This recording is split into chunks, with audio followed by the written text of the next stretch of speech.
Welcome to London. I'm here to explore how new technology is enabling the next revolution in design. From 3D printing to artificial intelligence to automation, I'm seeing how new tools can unleash our imagination. What if our partner in crime was an AI agent or AI tools, data sets?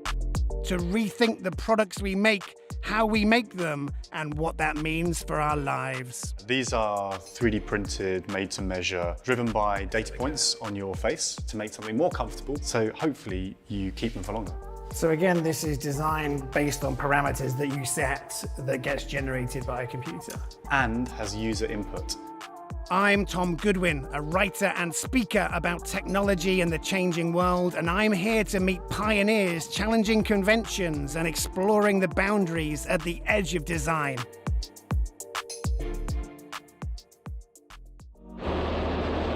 England was home to the Industrial Revolution. In the span of less than 100 years, the world went from making things by hand and for individuals to mass production and standardization. Now, armed with an array of new developments, we have the potential to democratize design, to once again personalize what we make, and most exciting of all, to make entirely new products. At Layer, we're designing a big range of products: modular dividers, eyewear, furniture, smart wearables, backpacks and apparel. Benjamin Hubert is the founder and creative director of Layer. His design studio combines the latest technologies and innovative materials with human-centered design. Coming in, it's just incredibly inspiring to see this wall of materials here, lots of which look quite space age. So what role does materials or new materials take in the design process? Materials are super important for us, whether it's the simplest crafted material or the most advanced technological one. For instance, something like this is made from a pressed hemp material, and hemp is like the poster boy for sustainability, but it has its qualities and it is really great from how much energy is used to produce it. But equally, we might look at something here that is 3D printed and 3D printed from plastic, but there's no waste when this is produced. So it's not being produced in China, then being shipped back across the world. This is a really interesting rubberized 3D print that's made just down the road. So that's another way to think about layering sustainability. It's not just the end product or the end commodity, it's really the journey to get there. 3D printing has long been touted as the future of both design and production. The idea that anyone can produce anything locally has potentially profound impacts on the global supply chain. We could, in theory, download designs and print our clothes or even our homes at home. But so far, widespread use of 3D printing has been hampered by limitations on what can actually be made and high costs. How do you use 3D printing in the design process? We 3D print scale and one-to-one models to look at the form and format of, for instance, a wheelchair.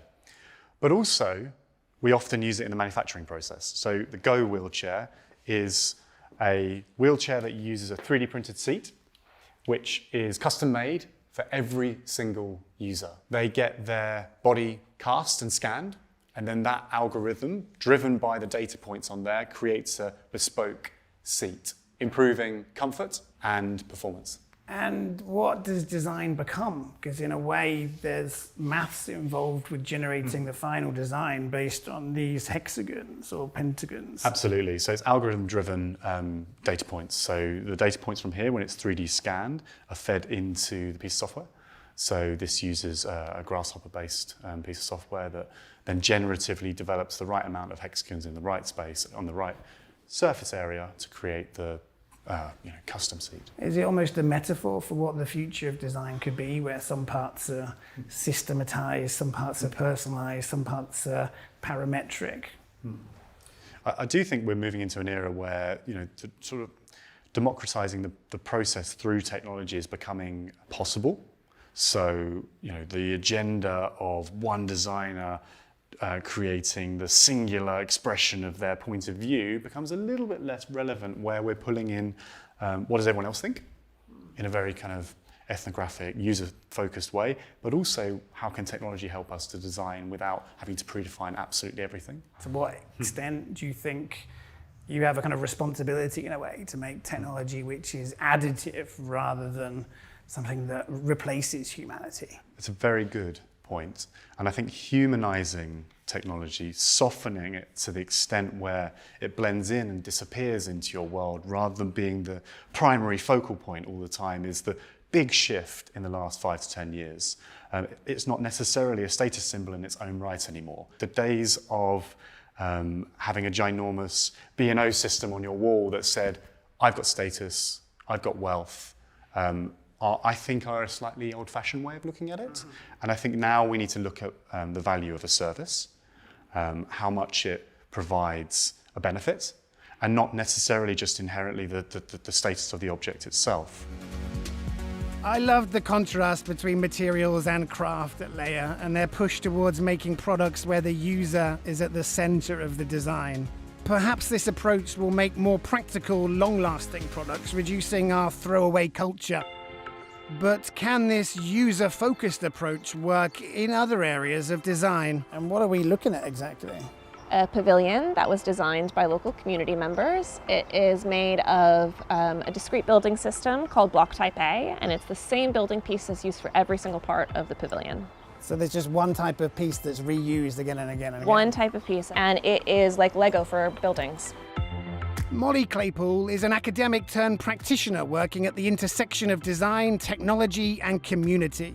She is developing a modular building system and digital design tools which can be used by local communities to create the spaces and homes they need. The future of design always seems to be about 3D printing or prefabrication or new materials, but yet this looks so different. I think if you give people the opportunity to be creative, you'll be surprised with what is done with the tools that are available to them. And so giving people that opportunity to have some agency over what they make and what's being created for them and by them is really, really important. I think it enables people to explore parts of themselves that they didn't know that they could have access to, and begins to unlock a deeper set of knowledge around who they are and what community that they're in and how they might relate to it when they start to design objects that are really for them, by them. What do you think about the role between design and technology and creativity?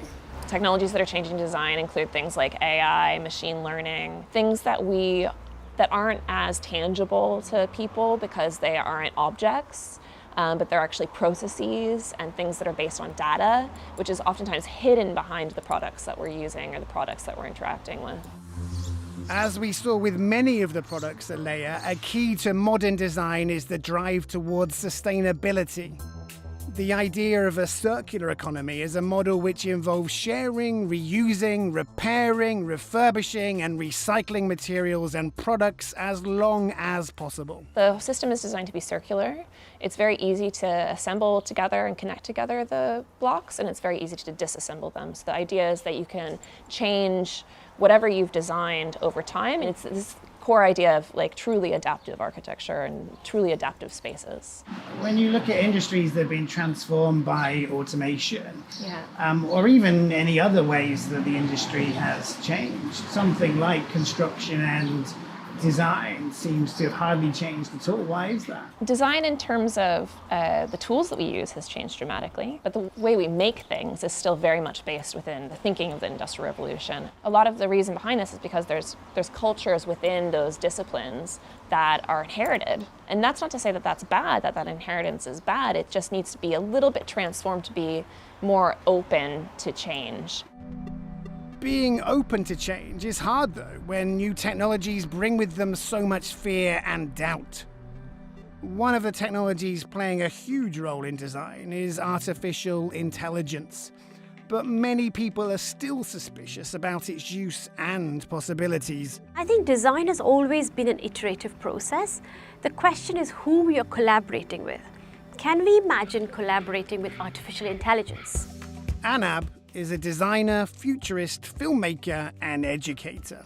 A rare combination of someone able to understand new technologies, but with the imagination to see how they can be used. So how do you think artificial intelligence will change design? I think what design can do is show how AI can actually become our collaborator, and how, as designers, we can use artificial intelligence and its capacity to pull out information from millions of data sets and team that with our own imagination and our intuitive capacities together to create new ideas and new possibilities, which we couldn't do otherwise. So I see a lot of really exciting potential there.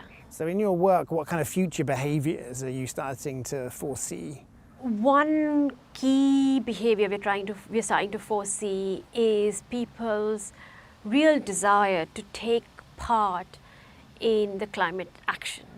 So are we designing systems that are regenerative in nature? Are we designing systems and products that are circular in nature so that you're not adding to the waste? We designed an entire apartment set in 2050 or so that has been altered because of climate crisis. In this apartment, we designed fully working food computers that were built entirely from discarded and waste materials to create a self-sufficient food system indoors that provides food for the inhabitants. Not all the food, but a percentage of the food, in an ambition to move towards self-reliance. As a designer, I see my role in not just showing what the technology or what the product could do, but what it would mean to live with it, actually. So what do you think the future of design looks like? We are built on the 20th century model of the Industrial Revolution. So design has been very closely linked with the idea of developing products that go out into the marketplace that people consume and then throw away. Now we are in the position where we can't afford to do that anymore. Designers need to do a lot of unlearning and then relearning new tools through which we can design ideas, products, services that are not based around the 20th century model of consumption and consumerism, but are pointing the way towards a more regenerative, circular, inclusive future. Technologies like AI and 3D printing are changing the core principles of both production and design. Here in the UK, I've met some of the people spearheading these changes. I've seen how technology can work alongside these designers to make better, more individualized products. And I've seen how it can help them take on the main challenge of our time, more sustainable design that protects our planet.